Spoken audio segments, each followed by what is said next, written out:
Picture this. Chicago, summer of 1893. The air is just buzzing. Yeah, the world's Columbian Exposition, millions pouring in. Exactly, this massive spectacle of progress. But nearby, something else was being built, something darker. Just a few miles away, a place that became infamous. And the question that still kind of hangs there is, Mm. how did one guy manage to twist this huge moment of hope into his own sinister project? That's the really stark contrast we're getting into in this deep dive. We're looking at H.H. Holmes, well, Herman Webster Mudgett originally, and the truth behind the legends of his Chicago building around the time of the fair. Okay, so what sources are we working with here? How do we even start to untangle this? We've got a mix. There are historical newspaper accounts, from the time. Then there's modern research trying to sift fact from, well, pure sensationalism. Right, separating the myth from the reality. And we even have perspectives from Holmes's own descendant, which adds a really unique kind of personal angle to this dark family story. Fascinating. So the mission here is basically to cut through the noise, the hype. Pretty much. We want to see what the actual documents, the evidence tell us about his crimes, what might have been motivating him, and get a clearer picture of that building that just captured everyone's imagination. Okay, let's dig into the man himself then. Herman Webster Mudgett, born 1861, New Hampshire. Sounds like maybe some early warning signs. Well, yeah, the sources mention a strict upbringing, and he apparently experienced bullying. People often point to those as possible factors later on, Hmm. but maybe more chilling are the stories about him doing, like, experimental operations on pets as a kid. Wow, okay. Again, you have to be careful drawing straight lines, but it suggests, maybe an early lack of empathy, a weird fascination. And he actually went to medical school, University of Michigan. He did, got his degree, even practiced briefly. But let's just say the Hippocratic Oath didn't really stick. Clearly not. So he ends up in Chicago, using aliases. Yeah, Henry Howard Holmes and H.H. Holmes, and even before Chicago, he was already running scams. Bigamy, fraud. Hmm. Skipping town was kind of his MO. Right. There's also that really grim detail about stealing cadavers from the medical school for insurance fraud. That shows a pretty clear disregard for, well, everything long before the castle. Which brings us to the building itself. 63rd and Wallace.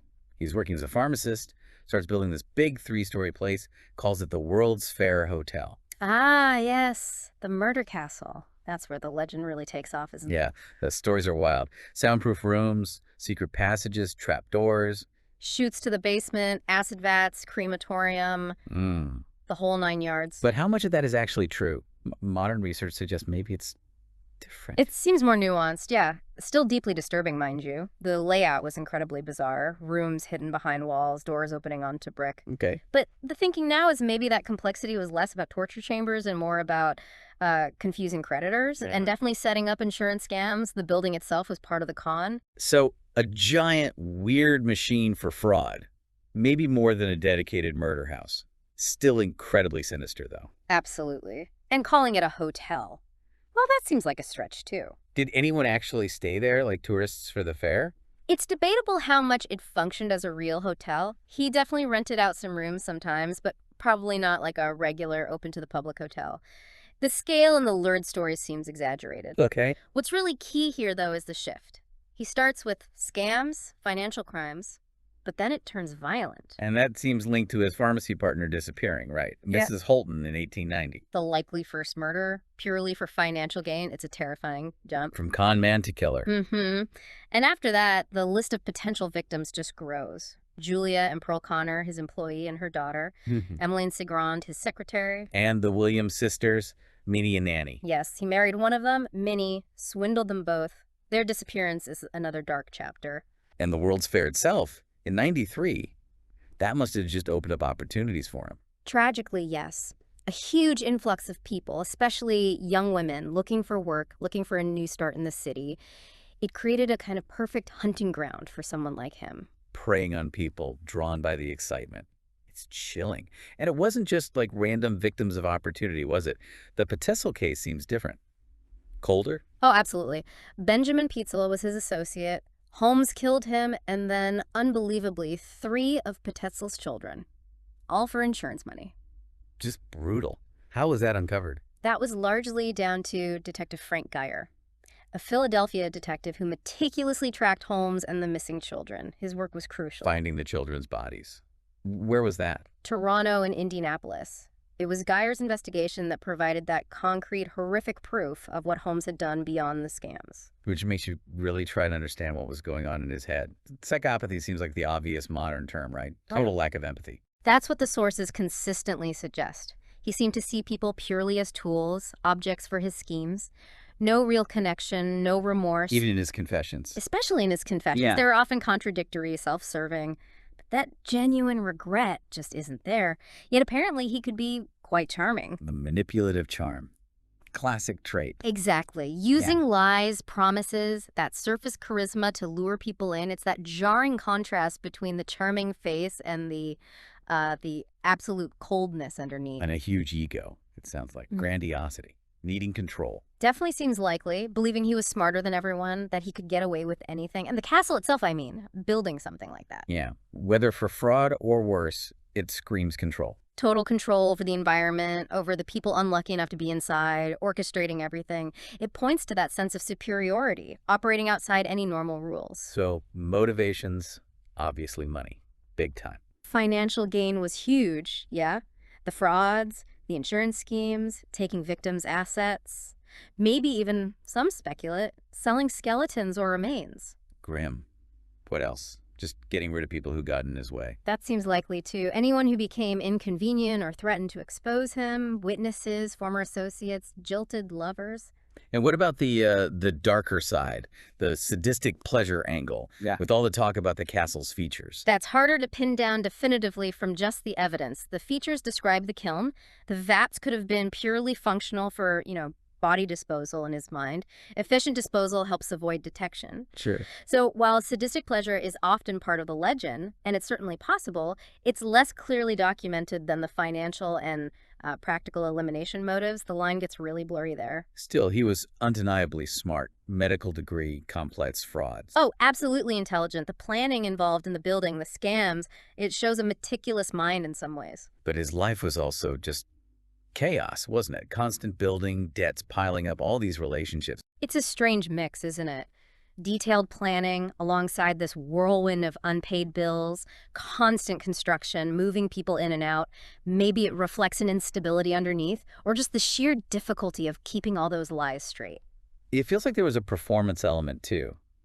Playing a part. Yeah, that seems right. The charming doctor, the successful businessman, then the dramatic defendant during the trial, the grand confessions later. Like he was trying to control the narrative.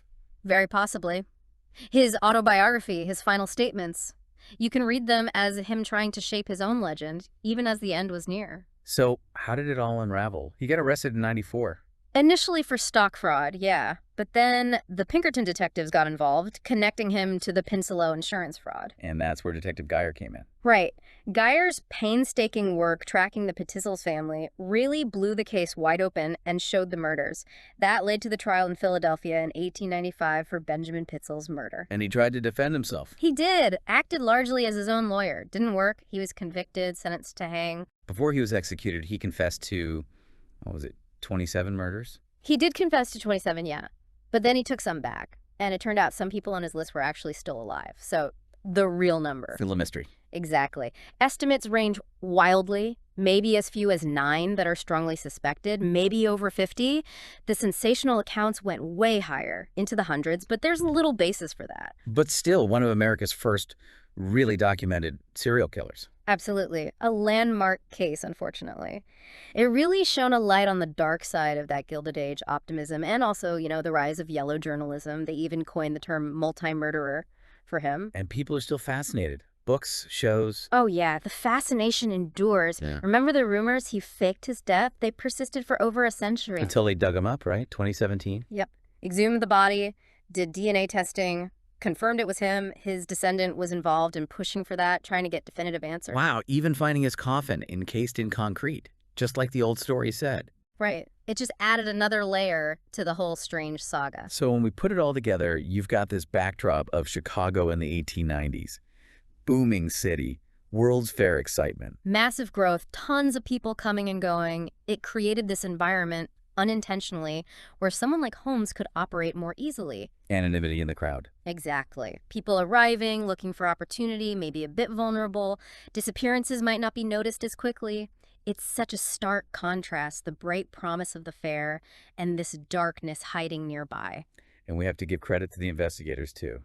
Geyer, the Pinkertons. Definitely. Considering the tools they had back then, no DNA, limited forensics, their work was pretty incredible. Geyer tracking the kids across states, into Canada. Yeah. That's serious detective work. It really highlights the challenges they face with a crime and a criminal like nothing they'd really seen before on that scale. And while we might not know every victim, we do know some names.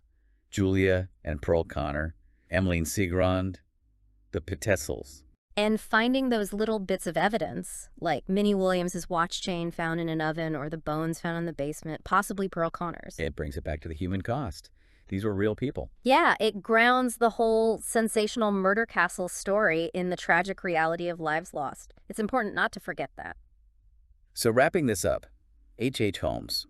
Still kind of a mix of solid facts and swirling myths, right? Very much so. The exact body count, the precise function of every room in the castle still debated.